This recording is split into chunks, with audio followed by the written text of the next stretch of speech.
Battlefield 5 is probably the most complex and tactical battlefield yet. There's a lot to learn and plenty to master. So I've decided to share 25 tips and tricks that should make you a better Battlefield player. If you have any of your own tips that you'd like to share with the community, then write them down below and I'll highlight it for everyone to see. So let's start off with the first tip.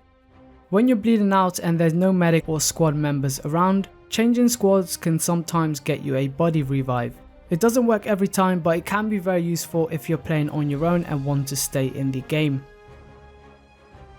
If you take damage and the health bar stays white, that means your health will fully regenerate to 100. So don't waste your med pouch by using it when it's white, only use it when the health bar turns red or in an emergency situation where a rapid boost is needed to fight off an enemy. When resupplying, always make sure to reload before picking up ammo. If you don't, you will lose out on the remaining capacity of the magazine. All automatic rifles have a headshot multiplier of 2. That means you'll inflict double the damage when landing a headshot compared to a body shot, so always try aiming for the head to get the fastest TTK.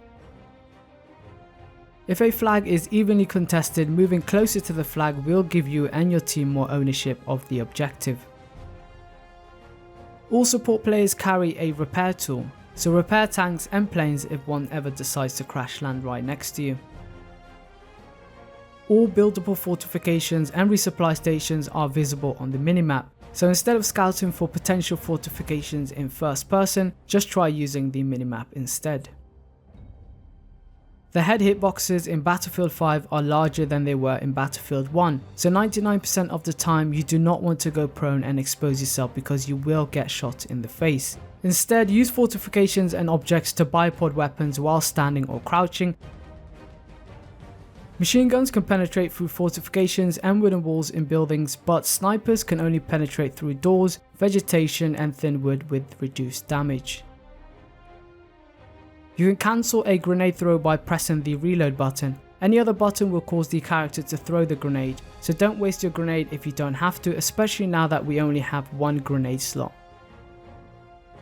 The removal of kit switching means that you can pick up any weapon such as an assault rifle and still benefit from the perks of playing as a support or medic. Try it for yourself and see whether you can create the ultimate pickup class. You can assign separate buttons for jumping and vaulting. It prevents you from having to jump twice or more before vaulting and prevent the character from vaulting when you only want to jump. When spotting from an aircraft in a pilot or gunner position, you can see the target up to 4 times the default spotting distance. So don't just shoot but spot players if you're a gunner too. The commando roll animation leaves you extremely vulnerable when jumping out of a window. So instead jump onto the window sill before dropping down to avoid the costly animation. On console, sprinting towards a door opens the door faster than opening it manually. So always sprint to the door to avoid that split second of exposure that can get you killed.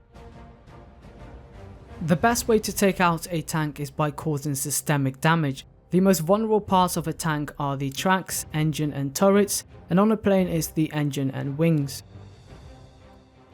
Use the cooldown meter on the bottom right when using a machine gun to avoid overheating. Stopping gunfire briefly just before it overheats prevents you from going into the barrel swap animation. The V1 rocket time to land is faster on smaller maps than larger maps because of the travel distance. So if you hear it coming on Rotterdam or Devastation, make sure to move immediately. But on the larger maps like Narvik, you can freely scout around in the direction before you make a decision. Laying down prone is the most effective way to reduce grenade damage. Crouching is almost as effective and takes less time to do so, and standing up is the worst and will get you killed every single time. A throwing knife inflicts 100 damage up to 13 meters, kills with a headshot from any range and deploys faster than a sidearm. Give it a try and learn to use it in emergency situations.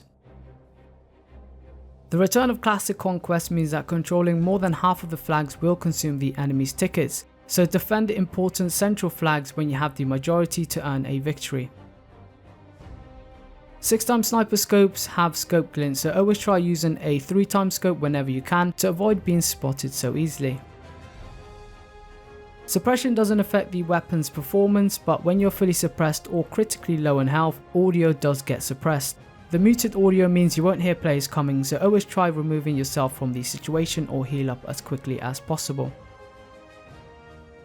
If you move while scoped in with a sniper, the sniper crosshair turns blurry, which lets you know that you're not at 100% accuracy. Stop moving and the blur disappears. It's a good indicator to let you know when it's the most optimal time to shoot.